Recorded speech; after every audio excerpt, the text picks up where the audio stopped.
اس وقت امت تک دین کے پیغامات کے پہنچانے کے جتنے رواجی طریقے ہیں، ان رواجی طریقوں سے اسلام کی معلومات پھیل سکتی ہے، اسلام نہیں پھیل سکتا،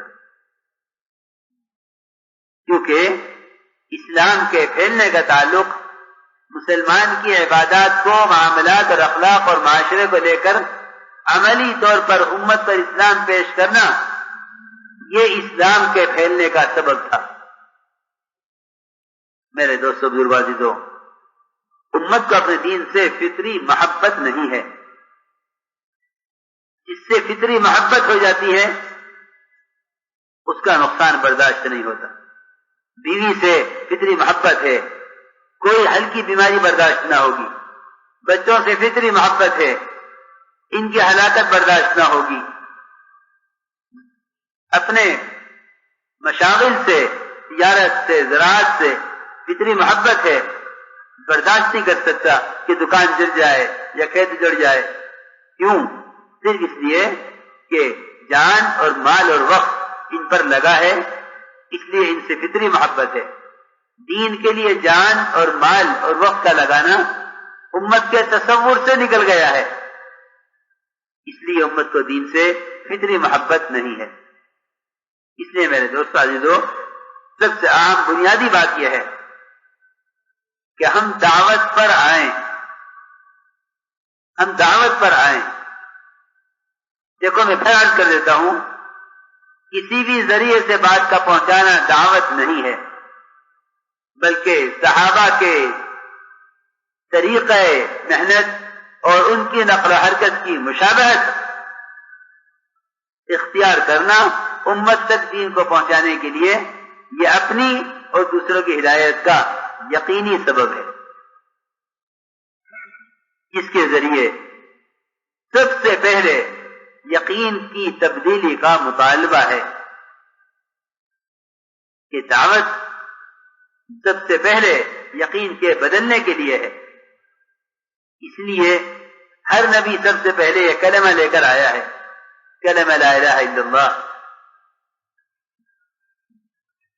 وما ارسلنا من قبلك من رسول الا نوحي الیہ انہ لا الہ الا انا فاعبدون۔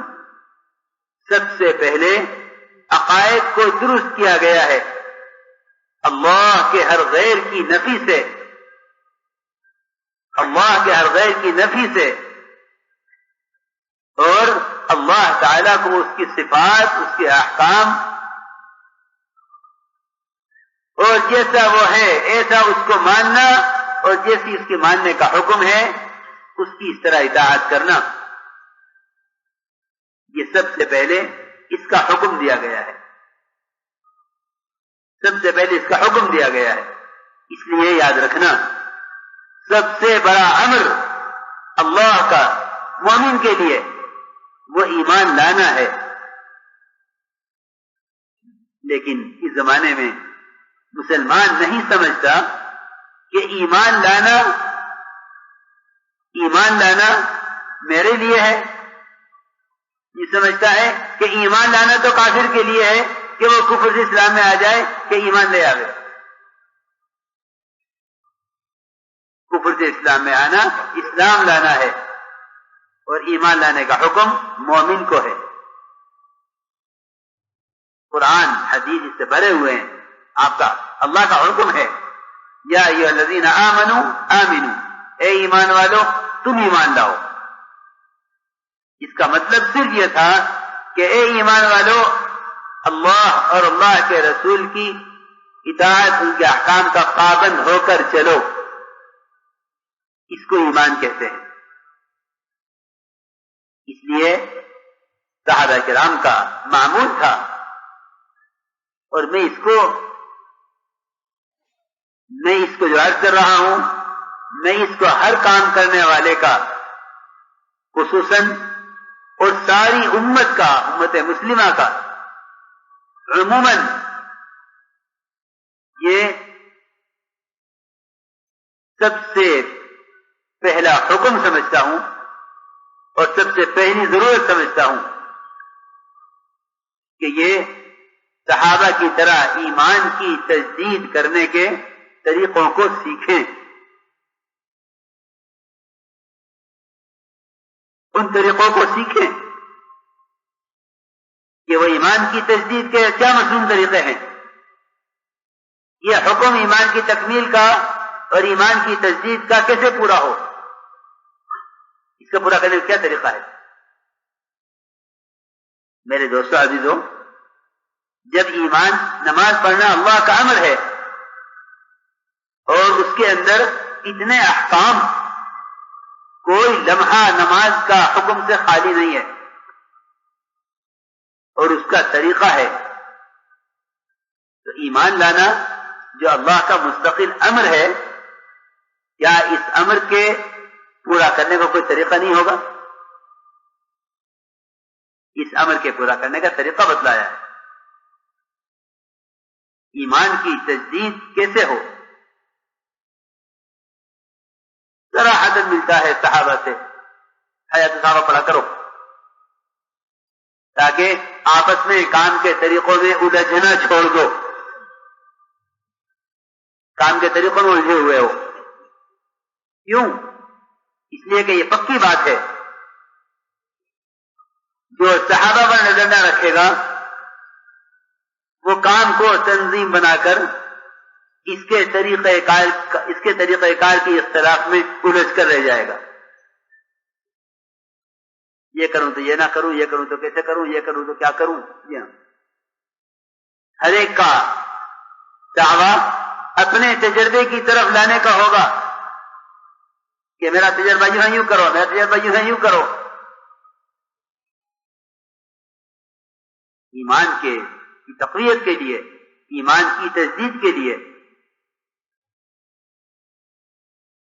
حضور اکرم صلی اللہ علیہ وسلم نے اپنے صحابہ کو مساجد سے جوڑا تھا کہ یہ ایمان کی تجدید کی جگہ ہے۔ اللہ والا بننے کے لیے اللہ کے گھر میں آنا پڑے گا، اور یہ صحابہ کا معمول ہے۔ میں نے کہا کیا حیات صحابہ پڑھا کرو تاکہ معلوم ہو کہ کیا طریقہ عمل ہے، کیا طریقہ عمل ہے۔ حیات صحابہ میں 30 جلد کے ابتدا میں مجالس ایمان کا باب قائم کیا ہے، اور اس میں صاف لکھا ہے کہ عبداللہ بن رواحہ، معاذ بن جبل، عمر بن خطاب، ابی بن کعب اور ابو ہریرہ، یہ 5 بڑے بڑے صحابہ ہیں۔ ان کا معمول تھا کہ یہ لوگوں سے ملاقاتیں کر کے کہتے تھے تھوڑی دیر کے لیے ہمارے ساتھ آ جاؤ اگر پر ایمان لانے گے۔ حضرت سے کہا گیا کہ حضرت آپ تبلیغ کے اصول پر کتاب لکھ دیں۔ فرمایا کہ میں نمونہ نہیں ہوں، فرمایا کہ میں نمونہ نہیں ہوں، اصول میں نہیں طے کروں گا اصول۔ میں نے حیات صحابہ لکھی اس لیے ہے تاکہ امت وہ کرے جو صحابہ نے کیا ہے۔ وہاں کا تو ملفوظ بار بار سنتے ہیں آپ۔ حضرت فرماتے تھے میں اس کام سے کچھ نہیں چاہتا سوائے اس کے کہ محمد صلی اللہ علیہ وسلم امت کو جہاں چھوڑ کر گئے تھے دعوت اور عبادت کی سطح کے اعتبار سے امت اس سطح پر، اس طریقے پر پہنچ جائے، میں یہ چاہتا ہوں۔ اس لیے میں نے عرض کیا کہ ایمان کی تقویت کا تعلق مسجد سے تھا۔ اجلس بنا نؤمن ساعة، عمر رضی اللہ عنہ کرتے تھے ہمارے ساتھ آؤ تاکہ ایمان کی مجلس میں بیٹھیں تو ہمارے ایمان میں زیادتی ہو۔ اس کی تقویت کا اور اس کی تجدید کا تعلق مسجد سے تھا۔ یہ روایتوں میں واضح ہے، یہ روایت میں واضح ہے۔ اس لیے میں نے عرض کیا کہ سب سے پہلا کام دعوت کے ذریعے یقینوں کا بدلنا، یہاں لا کر یہاں ایمان کے حلقوں میں بٹھاؤ اور غیب کے تذکرے کانوں میں ڈالو۔ امت اللہ کے غیب سے متاثر ہے، فرماتے تھے ساری بے دینی اور جتنا باطل کا تسلط ہے امت پر وہ صرف اللہ کے غیر کے تاثر کی وجہ سے. اس لیے جتنا باہر کا نقشہ ہے اس غیروں کے تاثر کے نقشوں سے امت کو نکالنا یہ ہمارے گشت کا موضوع ہے. قم بنا نؤمن ساعة تعال بنا نؤمن ساعة اجلس بنا نؤمن ساعة. یہ ہیں صحابہ کے اقوال. فرماتے تھے عمر رضی اللہ تعالیٰ عنہ کہ میں تمہیں ایمان کے حلقوں میں یہاں اس لیے جوڑتا ہوں تاکہ میرے ایمان میں زیادتی ہو. امام بخاری رحمۃ اللہ علیہ نے معاذ بن جبل رضی اللہ عنہ کے عمل سے یہ بات ثابت کی ہے کہ مجالس ایمان کی تقویت کا سبب ہیں. اپنا باب قائم کیا اور معاذ کے عمل سے اس بات کو ثابت کیا. اس لیے میں تاکید کرتا ہوں اور پوری بصیرت کے ساتھ تاکید کرتا ہوں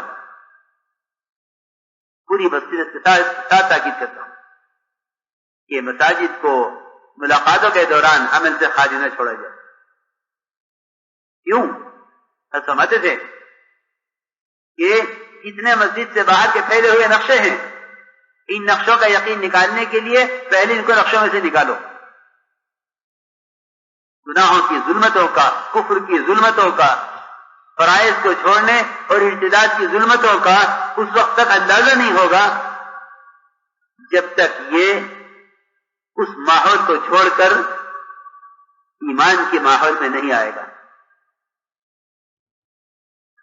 اس لیے کہ صحابہ نے جو کفر و شرک کو سمجھا ہے وہ اسلام میں آ کر سمجھا ہے. ورنہ وہ کفر کو حق سمجھتے تھے اور شرک کو حق سمجھتے تھے. دعا کرتے تھے ابو جہل کہ اے اللہ مجھ میں اور محمد صلی اللہ علیہ وسلم میں سے جو حق پر ہے اس کو باقی رکھ. وہ جانتا تھا کہ میرا دین حق ہے. اس لیے میرے دوستو عزیزو یہ میں نے ایک درمیان اس لیے عرض کیا ہے تاکہ ہم سمجھیں کہ امت کو تربیت اور تعلیم کے لیے کہاں جوڑا گیا تھا.